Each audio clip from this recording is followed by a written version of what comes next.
Elas podem ser eleitas. Uma série em parceria com a plataforma Impulsa, para que a política nacional seja mais diversa e representativa a partir da eleição de mais mulheres. O objetivo desta temporada é levar informações de forma simples e objetiva para que mais mulheres queiram se candidatar.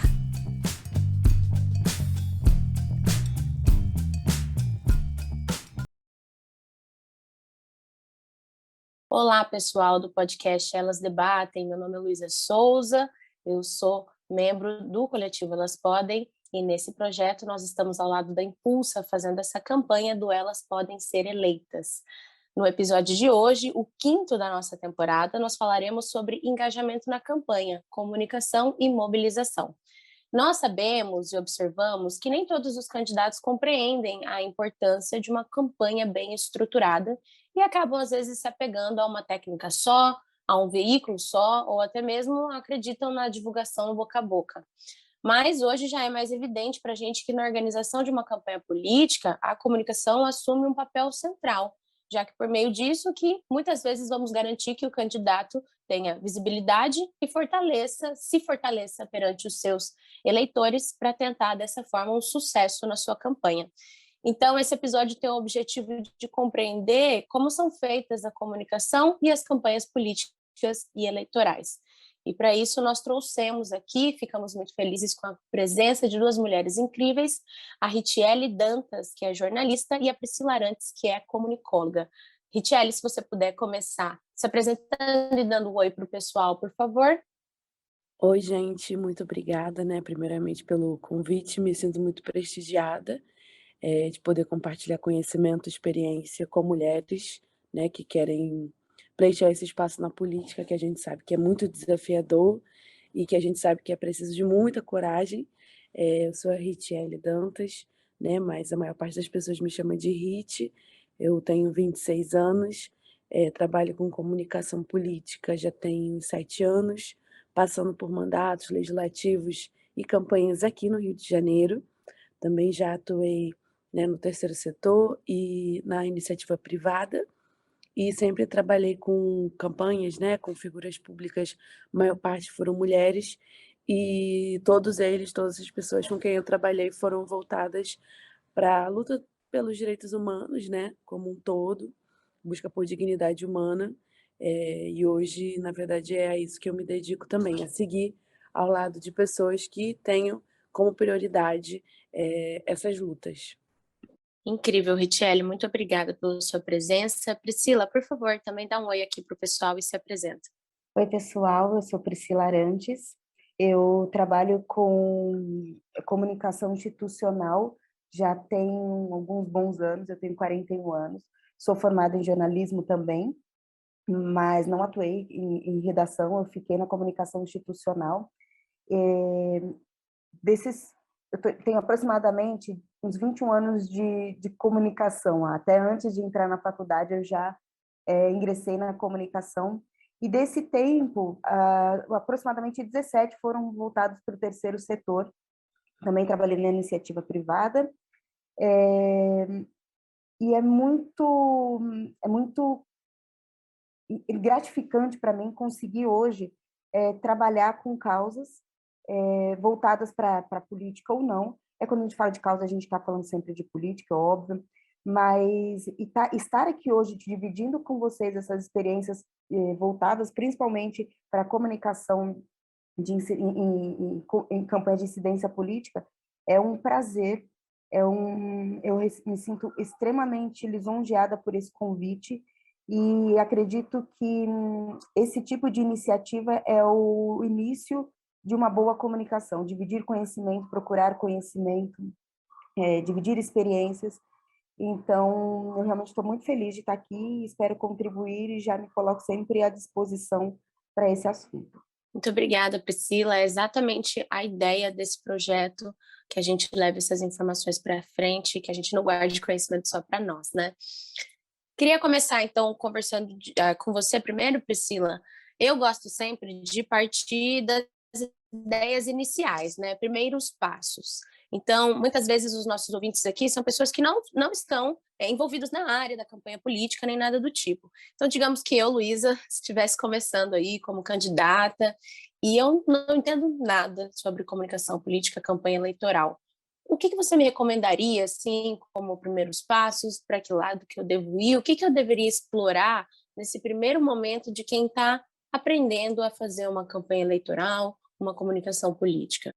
Bom, Luísa, eu até deixo a Rit à vontade para complementar nessa fala. Ela já está na área de comunicação política e partidária já há muito mais tempo, mas do lado de cá, eu acredito que organização, começar com uma boa organização, e aí eu falo organização de tudo, começando com uma boa organização de ideias, definindo qual que é a pauta, a causa que você vai levantar. A partir daí, tem algumas estratégias de comunicação que é possível que a gente consiga iniciar bem organizado. E quando a gente começa bem organizado, a gente fica mais pronto para o que vem sem um planejamento, sabe? Então, mapear públicos é importantíssimo. Você fazer o que a gente chama de FOFA hoje, né? A gente até falou um pouco mais sobre isso, mas o FOFA ou SWOT, que é identificar os pontos fracos e os pontos fortes do que você já tem como causa, do que você já tem como campanha, definir para quem você vai falar, quem é o seu público. Isso é extremamente importante. Quem é o seu público? Não dá para tirar para todos os lados. Então, você vai falar o seu foco é racial, a sua pauta é racial, a sua pauta indígena, mulheres, direito das mulheres. Então, você precisa mapear quem são essas pessoas para quem você vai falar para adaptar a linguagem. Então, existem vários tipos de mapeamento. Quando a gente fala, por exemplo, de mulheres, nós estamos falando de gênero, mas qual que é a idade que você quer atingir?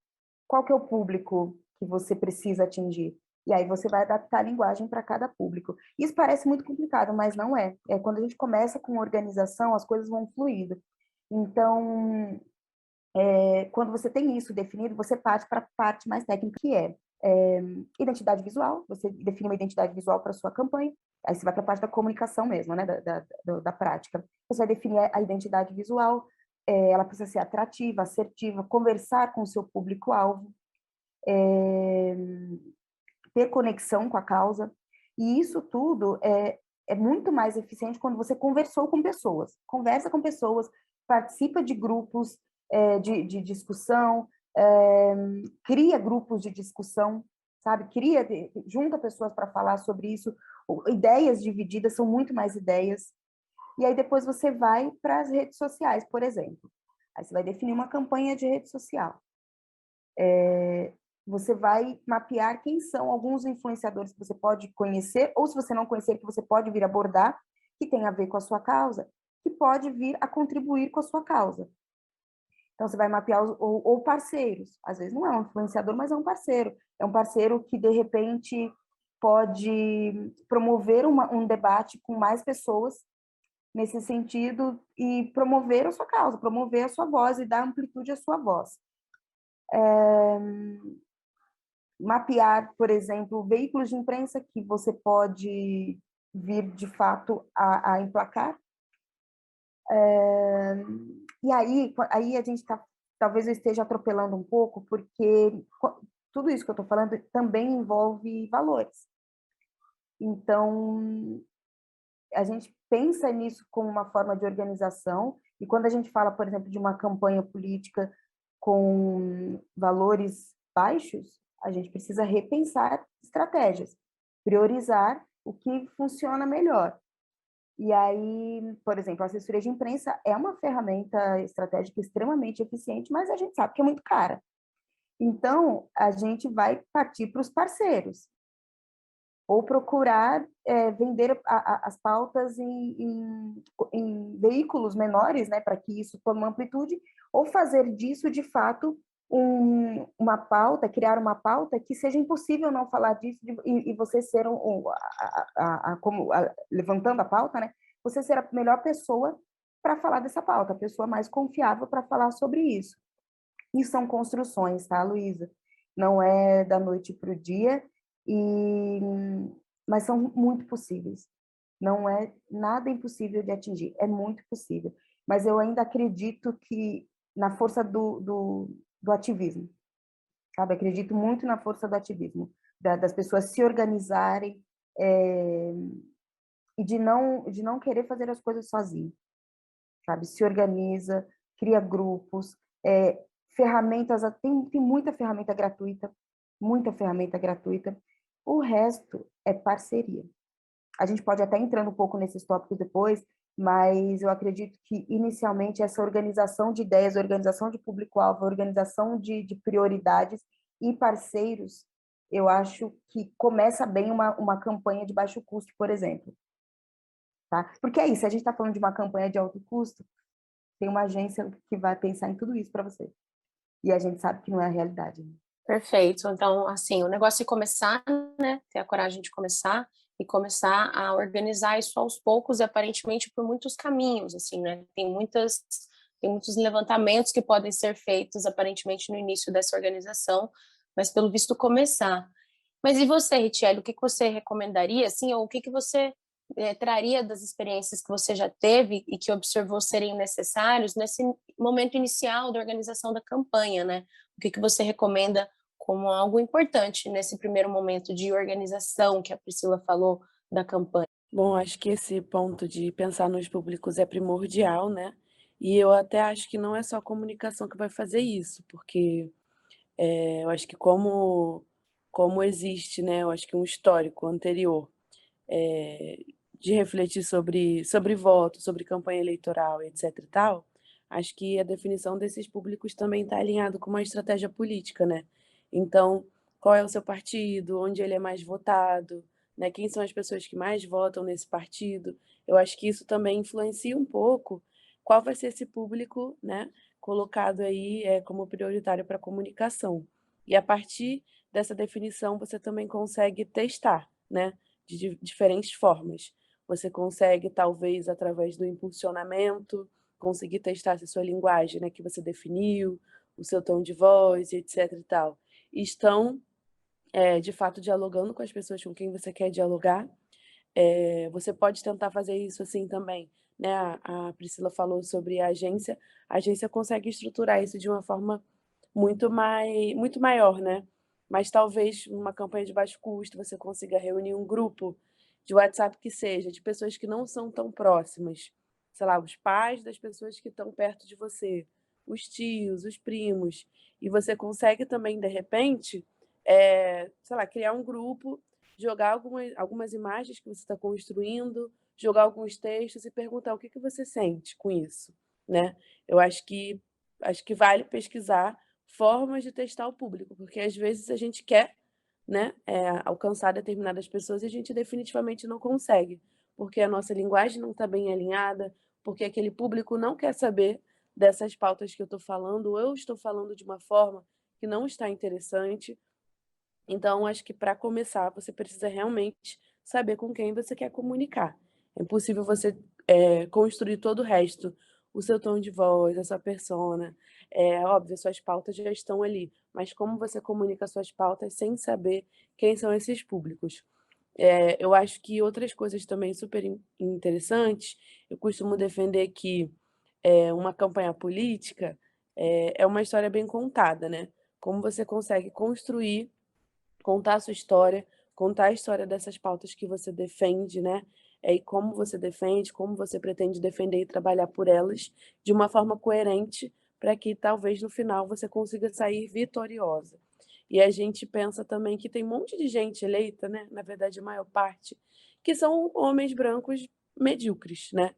E como nós mulheres temos tantas histórias interessantes, só que por falta de recurso a gente não consegue contá-las, né, de forma interessante, convincente. Então acho que se atentar a como você contar a sua história, bem contada, é muito importante também. E aí para isso tem algumas metodologias, né, como aquele círculo dourado, onde a gente consegue definir o que eu sou não, quem eu sou, o que que eu estou falando, como eu quero falar, por que que eu estou falando. Então acho que tem uma série de metodologias que você consegue responder essas perguntas. E todas essas perguntas que você responde a partir dessas metodologias, elas vão estar sempre presentes nas comunicações que forem produzidas, né? E aí, e toda a história de campanha ativista, né, a Priscila também trouxe esse termo, é uma história de uma campanha que tem que ter um chamado para ação, que tem que fazer com que as pessoas se aproximem. E a gente só consegue fazer isso realmente se a gente consegue contar bem essa história. A gente consegue se conectar com as pessoas, né? Especialmente quando a gente está falando de públicos que a gente não consegue mapear tão assertivamente. A gente sabe que a humanidade também nesse processo de comunicação política é muito importante. Outra metodologia interessante, importante para conseguir chegar nessas mensagens mais chaves e contar essas histórias, acredito que seja a teoria da mudança, que vem um pouco no sentido de, se nós fizermos X, nós podemos fazer com que para que aconteça X. Então, a gente entrar um pouco nessa lógica. Por exemplo, eu tenho medo de perder. Eu acho que gerar um pouco isso, né? Medo de perder, por exemplo, nesse momento, direitos, reforma trabalhista. Eu acho que um outro ponto é como é que essa teoria da mudança me ajuda a gerar empatia, e como é que eu consigo também trabalhar com essa chance de vitória. Como se eu trabalhar com essa chance de vitória, com essa narrativa da vitória, eu consigo trazer as pessoas para perto, para que essas pessoas também façam parte da construção disso e consigam, né, colher bons frutos quando eu for eleita, quando eu conseguir fazer política pública efetiva, né? E outra coisa também para campanhas ativistas, eu acho que é trabalhar, obviamente, não de uma forma desesperadora e difícil e densa, mas também o sentido da urgência, né? Até porque a campanha política eleitoral, ela tem um tempo específico para acontecer. Então, como é que em cada material desse eu consigo reunir essa boa história com esses pontos, né? Com esse chamado para ação e com essa urgência também. E aí, uma coisa que eu já falei também foi sobre essa questão do tom de voz, né? O tom de voz também é super importante. Por quê? Porque podem ter 20 candidatos falando sobre combate ao racismo. Mas como eu vou falar sobre isso? Eu não sou as outras pessoas, né? Então, cada um também é muito único e precisa ser muito único nesse processo. Porque se eu falo como as outras pessoas, se eu sou como as outras pessoas, o que, que eu tenho de verdade para oferecer, né? A partir da minha história e a partir do que eu quero para o mundo. Então, acho que refletir, aí também tem formas de definir isso, né? Refletir como eu quero falar sobre determinado assunto com as pessoas, com o público que eu defini anteriormente, também é um ponto super importante, porque é isso. A gente, eu acho que muitas vezes as narrativas de campanha nascem também por oportunidade. Por exemplo, nesse momento que a gente tem, né, o Lula, as pessoas estão falando muito sobre questão de combater a miséria, né? Acho que é uma pauta que é de todo mundo, mas é uma pauta também de oportunidade, porque a gente está vivendo nesse contexto político. Então, de repente, quem foi candidata em 2020, enfim, a vereadora, e vai ser candidata agora a deputada estadual, talvez você pode até falar sobre as mesmas coisas, mas como que eu consigo também, a partir das pautas, a partir do que está acontecendo na imprensa, a partir do que está acontecendo nas redes sociais, adequar também um pouco essa minha linguagem, né? Então, acho que esse tom de voz também vai partir de tudo isso que eu falei anteriormente, mas também do contexto social, né? E aí, outra coisa, acho que para finalizar, é a parte da narrativa, já que acho que a Priscila entrou muito em tópicos muito práticos, né? Eu estou trazendo mais essa parte da contação da história. E aí eu acho que a construção da narrativa também tem uns pontos importantes. Eu diria que um ponto é o gancho, né? Como é que você tem um gancho para a construção dessa tua narrativa, essa introdução. Então, como você captura a atenção das pessoas, como é que você se conecta à emoção dessas pessoas, ou interesse, ou curiosidade, né? Outra questão, outro ponto, seria a crise. Como é que você conta a história a partir do seu tom de voz, para o seu público, o que está acontecendo de errado no mundo? É a fome, é o racismo, é a violência contra as mulheres? Diz também por que que não foi resolvido, né? Então, a gente vive, enfim, temos dados estarrecedores de violência contra as mulheres, a gente até tem política pública de combate, mas a gente não tem governos realmente comprometidos, o legislativo do meu estado não está lutando pelo cumprimento dessas leis. Então, tentar dizer qual é a crise do mundo e problematizar o porquê que não está acontecendo também é super importante. O outro ponto de construção de narrativa seria a oportunidade. Então, descrever que a mudança para essa crise é possível, né? E é importante também que a nossa comunicação consiga oferecer uma visão de mudança possível. Acho que falando de campanhas ativistas, a gente está falando muitas vezes de públicos que não são públicos só de opinião, mas que são pessoas da vida real. Então, como é que eu consigo me comunicar assertivamente para que essas pessoas consigam entender que a mudança é possível e que eu quero fazer parte dela? Uma outra Outro ponto da construção da narrativa seria a escolha, né. A escolha, eu acho que é esclarecer que o futuro não está posto e que o resultado dessa crise depende da nossa ação agora. Aí a gente entra nesse ponto de agir. E um último ponto da construção da narrativa seria o chamado para ação, que é criar formas de chamar os participantes para agir, né, a partir de um plano que seja realista e convincente para as realizações individuais e coletivas também. E aí eu acho que em pontos de planejamento, eu acho que quando você decide, né, fazer a sua campanha política, acho que é importante se antecipar. Então, assim, a gente está, né, nesse período de pré-campanha, como que eu consigo antecipar o máximo de questões para que na minha campanha eu consiga estar bem orientada? Eu acho que esse planejamento vão ter alguns pontos, eu não sei se a gente vai entrar necessariamente neles, mas pensar nessa narrativa que eu falei, qual vai ser a narrativa da minha campanha, qual vai ser o slogan dessa campanha, qual vai ser a persona, né? Tanto o persona eleitor, nem que eu quero falar especificamente, que é um pouco diferente do público, e quem é a persona candidato. A questão da identidade visual, que a Priscila falou, assim como os canais de comunicação que eu vou utilizar, né? Enfim, qual vai ser o público de cada canal? As mesmas pessoas não estão necessariamente nas mesmas redes. Qual vai ser a frequência desses posts, desses canais? Qual vai ser o tipo de conteúdo, né? E para isso tem que avaliar quais são as tendências do momento, qual vai ser esse cronograma geral, né, de marcos grandes da campanha que eu vou aplicar à nossa comunicação. E aí é importante, né, definir essa equipe de comunicação, bater esse cronograma aí que seja semanal e diário. Eu acho que em termos de narrativa e organização, esses são os principais pontos que eu queria trazer. Foi tudo muito interessante, muito obrigada, Richelle. Eu notei, assim, que enquanto você ia construindo esses pontos que você trouxe, que eram um pouco mais subjetivos, né, de construção de uma história, de uma narrativa, e também a Priscila, quando falou de uns pontos mais técnicos, ambas citaram questões de ativismo nessas campanhas, né? Você falou de fome, falou de racismo, e Priscila, queria perguntar para você, assim, como você diria que funciona o impacto do ativismo nessas campanhas e como que eu traria isso, o ativismo, como algo benéfico para minha campanha, né? Como que eu aproveito esses movimentos ativistas para o momento da campanha para que isso também seja interessante de ser divulgado na minha campanha enquanto uma candidata? Luísa, eu acho que o ativismo, a gente não traz ele para a campanha. Eu acho que a campanha já é um ativismo. Então, você é uma pessoa ativista, tem um candidato ativista, um pré-candidato, uma pessoa predisposta a se candidatar, ela já é uma pessoa ativista.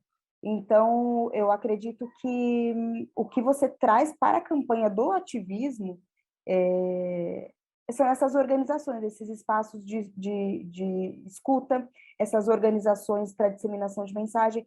O que a Richelle falou, por exemplo, do storytelling, né? De ter uma história bem contada para apaixonar as pessoas, e apaixonar não é no sentido romântico da palavra, é de repente pegar numa dor que a pessoa fala, eu me vejo ali. Então, é a partir daí que você consegue, de repente, eu não vou nem furar bolha, porque eu não gosto muito desse termo de furar bolha, porque a gente sempre fala para os nossos, e são os nossos que vão fazer, de fato, alguma coisa.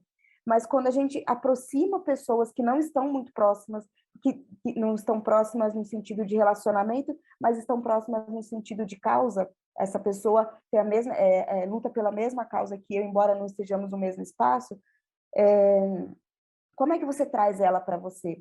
Como é que você engaja ela na sua pauta? E tudo isso que eu estou falando é um ativismo.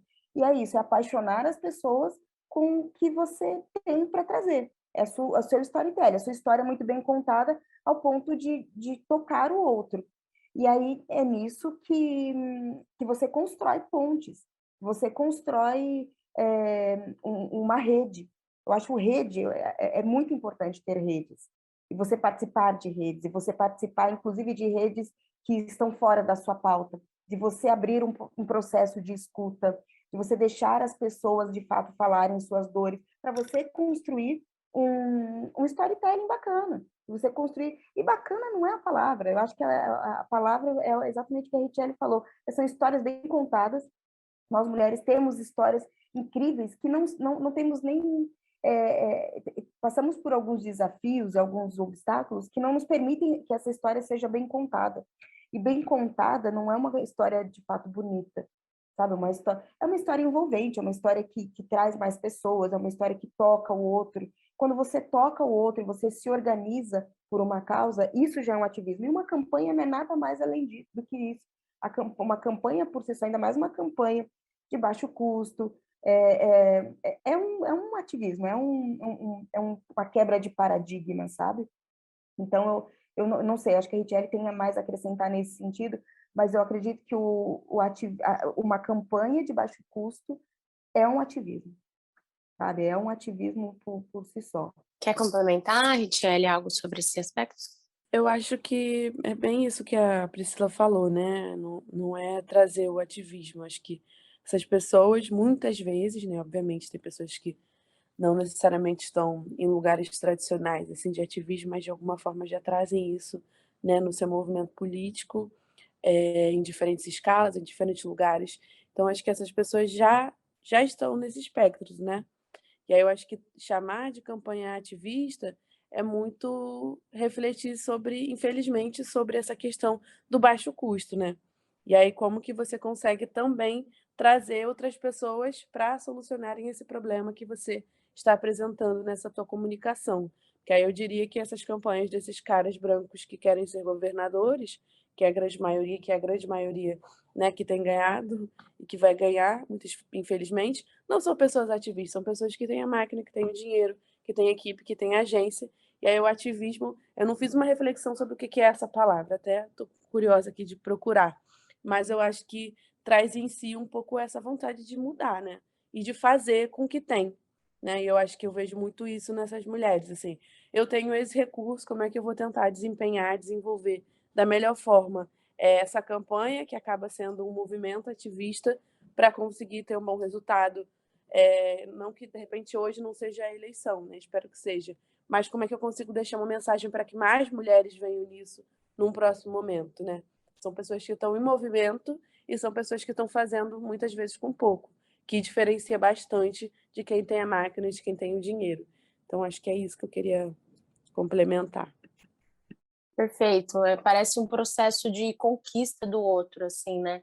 Eu falo como quem não é candidata e sim como quem é eleitora, eu sinto que tem e também dou aula para pessoas jovens, assim, que estão nas suas primeiras eleições, sabe? Eu sinto uma carência muito grande de identificação. E eu acho que é justamente nesse momento da campanha que é a oportunidade de ter a sua primeira identificação com o candidato, com algum partido, com alguma vertente política, e pelo que vocês disseram, é justamente no momento da campanha que vocês vão conquistando, né, esses eleitores, tanto os primeiros eleitores, né, os jovenzinhos, como aqueles que estão meio desacreditados, para ver se eles trazem de novo a esperança em algum candidato, em alguma expectativa. Priscila e Richelle, eu notei em tudo que vocês trouxeram, vocês duas citaram um ponto que aparentemente tem muita relevância, que é a questão do orçamento da campanha. E claramente isso tem um impacto direto na repercussão dessa campanha também, né? Acho que já dá para a gente começar desmistificando uma coisa que eu também não tinha tanta noção. Então, aparentemente, tem como você fazer uma campanha de baixo custo, né? Porque eu mesma, às vezes, partia de uma impressão de que, nossa, eu precisava realmente juntar muito, investir muito, sei lá, fazer empréstimos, financiamentos, para que eu conseguisse fazer uma campanha. Então, acho que a gente consegue já partir dessa premissa. Tem como fazer uma campanha de baixo custo. Mas tá, o que eu consigo com esse meu baixo custo? Priscila, você poderia começar falando, por favor? Se eu tenho esse meu pouco orçamento aqui, onde será que eu deveria investir, para que lado que eu deveria ir, onde que é mais recomendável que eu foque, já que o meu orçamento é baixo. Tá, eu vou falar da parte, voltar para a parte técnica de uma campanha, e aí eu vou falar, por exemplo, de dinheiros de partido, porque eu não domino essa parte, e existe essa possibilidade, e nem sempre é um grande valor, mas existe essa possibilidade, e é isso, não dá para contar muito com isso. Mas o que acontece? Você tem uma estrutura mínima para começar uma campanha de comunicação. Aí eu estou falando de comunicação, tá? Eu não estou nem falando de mobilização. Então, ou de um chefe de campanha que vai, ou um chefe de campanha de política estratégica que vai trazer insumos para uma campanha de comunicação. Estou partindo do princípio já da campanha de comunicação. Então, eu acho que, pensando em mão de obra, você precisa de um coordenador de comunicação para coordenar essa campanha. Ele vai estar ligado diretamente com o chefe da campanha, né? Ou de mobilização política, ou de estratégia política, que vai trazer esses insumos para a comunicação. É muito possível que você consiga fazer o design, né, peças de comunicação, utilizando o Canva, por exemplo. É possível, é muito possível e fica muito... E é barato, mesmo se você tiver que pagar, que eu acho que não necessita de uma conta paga, você consegue fazer no Canva, desenvolver uma campanha, um visual com uma ferramenta barata, tá? O que geralmente encarece uma campanha de comunicação é um cinegrafista, um filmmaker, que vai fazer esses vídeos para acompanhar o candidato, ou criar mesmo um vídeo mesmo, um storytelling bonitinho, uma coisa mais estruturada, e o editor desse vídeo. Geralmente isso é um custo bastante alto, que encarece a campanha junto com a imprensa, por exemplo, ou assessoria de imprensa, tá? O analista de redes sociais é uma pessoa que vai ficar ali acompanhando as redes, isso é bastante importante, ainda mais a polarização que a gente vive hoje, os ataques que a gente vive hoje, é importante que tenha alguém ligado, e para criar as janelas de oportunidade que a Richelle falou, inclusive, lá no começo, de repente tem alguma coisa que você precisa falar, se posicionar, algo diretamente voltado à sua pauta, e tem que ter alguém ligado naquele momento para acompanhar isso e para manter, principalmente, a boa imagem do candidato. Isso é muito importante. Essa equipe de comunicação, o foco dela precisa ser manter a boa imagem do candidato. Isso tem que estar muito alinhado. E isso, não estando alinhado, pode ser um tiro no pé. Então, uma campanha uma equipe para uma campanha de comunicação, ela não precisa ser cara nesse sentido, mas ela precisa estar alinhada com o propósito. E aí, a partir disso, as formas como você mobiliza, aí volta lá atrás, que é fazer grupos, como a Richelle falou, de repente um grupo no WhatsApp, gente. O grupo no WhatsApp vai... Por exemplo, o que seria muito bacana? Comprar pesquisas, sabe? Contratar pesquisas dentro do seu eleitorado, da sua localização. Então, eu sei que em determinada região, dependendo do tipo de candidatura, determinada região de São Paulo eu falo melhor. Então, vamos ver quantas pessoas tem ali que eu posso atingir, qual que é a faixa etária. Isso é muito caro. Então, se houver um dinheiro a mais, eu acho importante direcionar para pesquisa para que seja mais assertivo. E aí, vários tipos de pesquisa, né? Eu estou falando de uma forma bem generalizada. Mas é isso, grupos de escuta, o boca a boca. Boca a boca funciona, óbvio que funciona. Materiais de campanha, gente, é o tipo de estratégia que fixa. Material de campanha fixa. Se eu pegar aqui o tanto de coisa que eu tenho de material de campanha aqui, e que ficou porque eu tive acesso a um material. Eu não estou com nada aqui em mãos para mostrar, mas é importante ter uma verba para material, para distribuir, para que a ideia fixe sem que você precise estar presencialmente em determinados lugares. Então, existem várias formas de você utilizar o dinheiro para uma campanha, economizar de um lado para aplicar em outro. Tá? Então, você economiza com uma ferramenta para criar arte, por exemplo, um designer, mas você vai direcionar para uma pesquisa, por exemplo. E também, Richelle, se você puder colaborar, eu notei também, enquanto você dizia, que, ao que tudo indica, assim, a maioria, talvez não todas, mas a maioria das pessoas que partem dessas campanhas de baixo custo, elas vêm justamente para romper com as estruturas padronizadas de candidatos que nós já temos, né? Então, acredito que na maioria das vezes as pessoas que estão partindo das campanhas de baixo custo, elas não se enquadram naqueles que são maioria nesses lugares. Então, o que você tem para recomendar para a gente a respeito dessas campanhas de baixo custo para que elas funcionem e tenham sucesso também? Eu acho que existe, né, essa possibilidade do financiamento partidário, que seria maravilhoso, né? Especialmente se as mulheres conseguirem receber um valor digno, mas a gente sabe que essas relações são muito complexas, né? E que muitas das vezes quem se beneficia com o fundo partidário são as pessoas que já estão muito próximas do partido, e muitas vezes esse valor também não é dividido de forma equânime, né? Embora tenhamos aí a legislação, né, que determina 30% para as mulheres, só que eu acho que essa legislação não determina uma distribuição justa entre as mulheres, né? Você pode concentrar ali esse valor que tem que ser destinado a elas em, sei lá, 2 candidatas, o que é terrível, porque faz com que as outras fiquem à deriva. E aí uma outra possibilidade, né, de ter dinheiro, e que eu acho que casa muito com essa narrativa, é a questão do financiamento coletivo, que já pode ser feito, né, legalmente já pode ser feito esse financiamento, e muitas vezes as pessoas criam uma subcampanha dentro da campanha ou da pré-campanha para poder fazer essa arrecadação. E aí eu acho que esse é um processo muito importante. Tem pessoas, né, que trabalham nas campanhas, que são especialistas nisso, né, em construir essa narrativa de financiamento coletivo, mas muitas vezes você pode contar com a sua própria equipe de comunicação.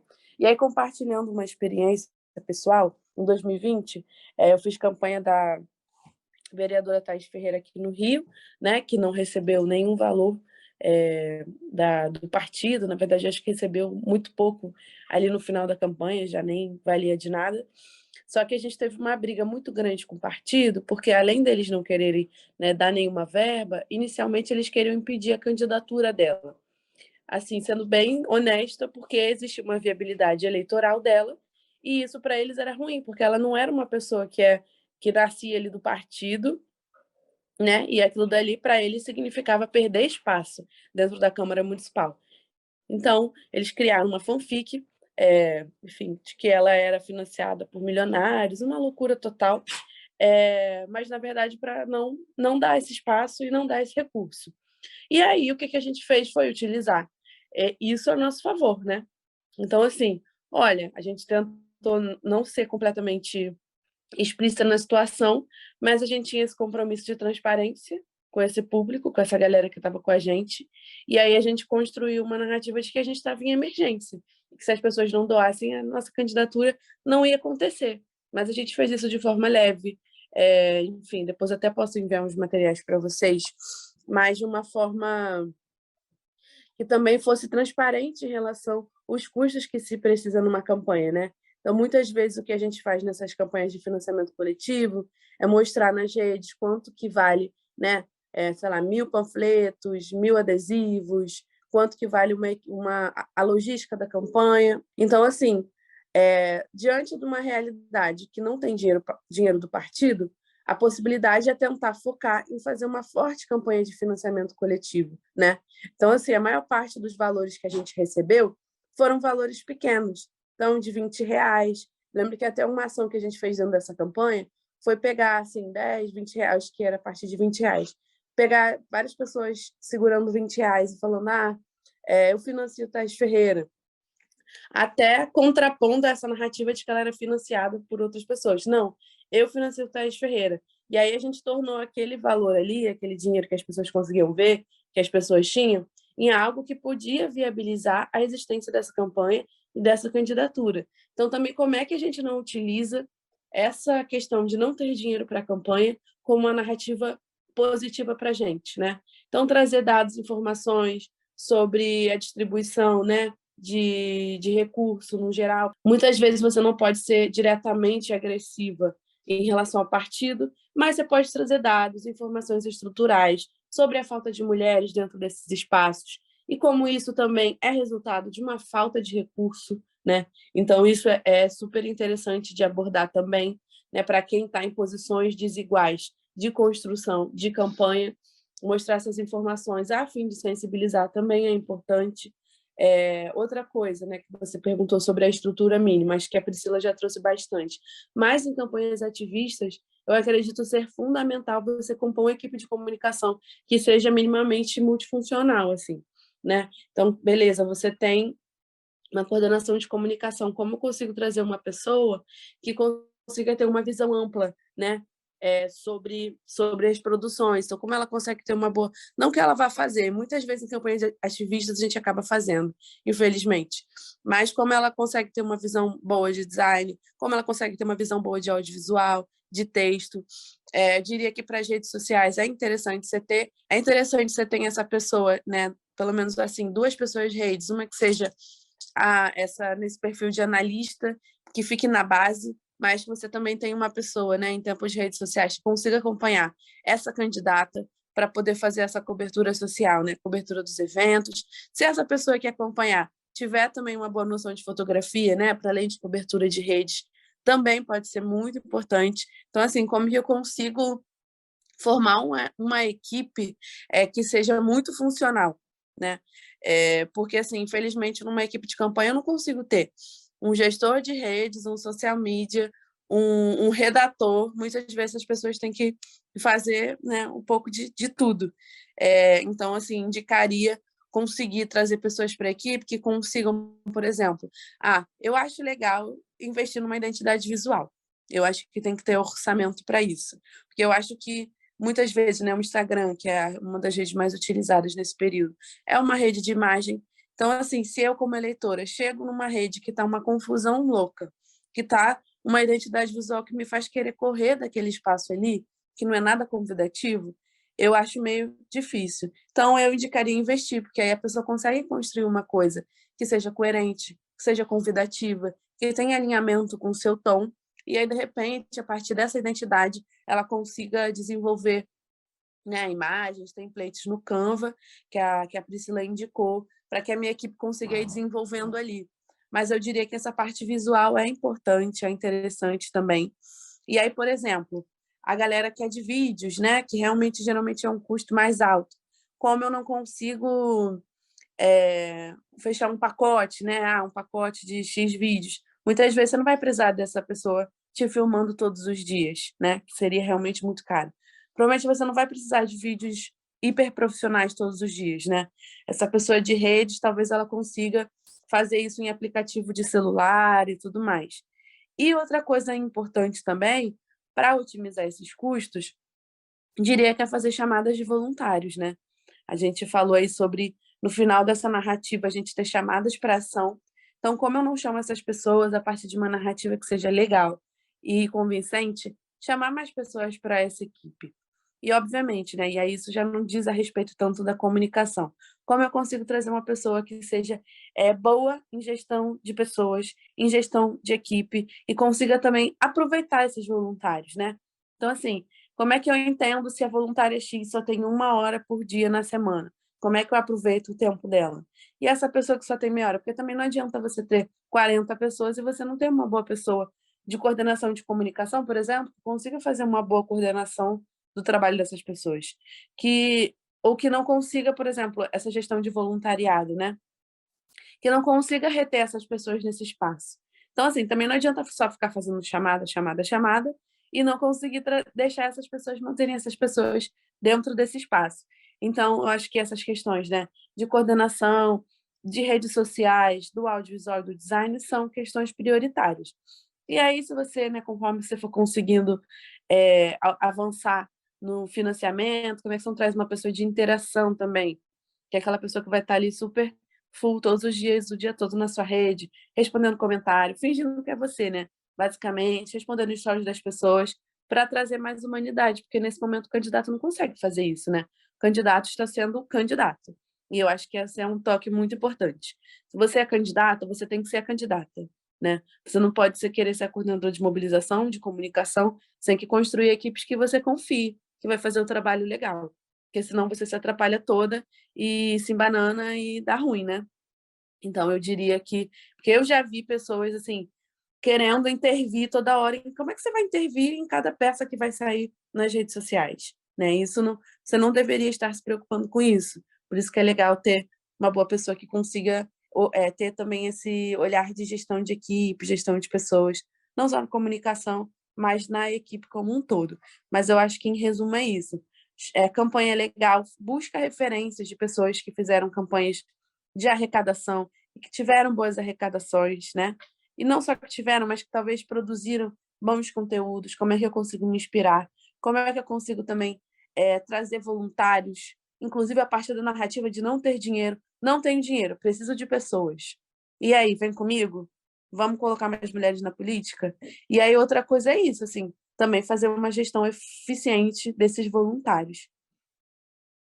Excelente, muito bom. Que bom que a gente conseguiu tocar em todos esses assuntos. Muito obrigada, Richelle Dantas, Priscila Arantes, pela presença, pela disponibilidade de vocês, trazer o conhecimento de vocês e a gente poder construir essa conversa tão informativa. Vou finalizar aqui deixando vocês à vontade para deixar suas redes pessoais ou então projetos pessoais e darem um tchau para o pessoal. Muito obrigada pela presença de vocês. Bom, queria agradecer mais uma vez. Eu acho que esse espaço de troca é fundamental. Todo mundo sai ganhando, a gente aqui ouvindo as histórias, acho que todo mundo sai rico. E queria deixar só procure no LinkedIn Instituto de Políticas Preta e Advocacy, que é o instituto que eu faço parte, cofundei com algumas pessoas voltadas para políticas pretas.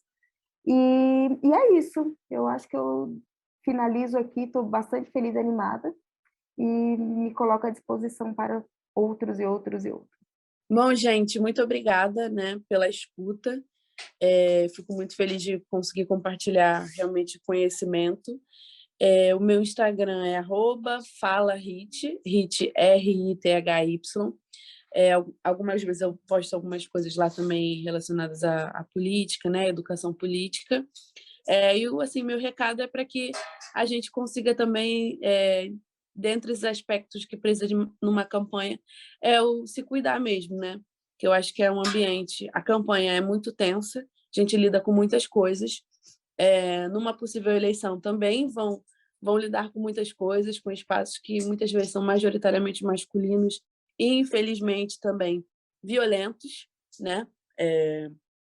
E isso é algo muito complicado, não só para essas mulheres, mas também para as equipes. Então, eu diria que elas se cuidem para também conseguir cuidar da equipe, porque senão eu já vi, sendo bem honesta, mandatos que são muito sofridos, porque o ambiente é muito sofrido e as pessoas não conseguem lidar com os sentimentos, com as sensações daquele espaço. E fica tudo muito difícil. A gente, às vezes, tem narrativas lindas nas redes sociais, mas os espaços de trabalho ficam muito tóxicos, porque as mulheres não se cuidaram, não conseguiram se cuidar, as equipes não estão se cuidando. Então, eu diria se cuidem, e porque é um ambiente complicado, e se a gente não conseguir fazer o mínimo pela gente, vai ser tudo ruim e vai ser um espaço completamente traumatizante, vai todo mundo ficar doente. Então, esse é meu recado. Muito obrigada para as duas, pessoal. Continuem nos acompanhando nas redes sociais, @coletivaelaspodem, @impulsa.voto, e continuem acompanhando também os nossos próximos episódios. Muito obrigada e até a próxima.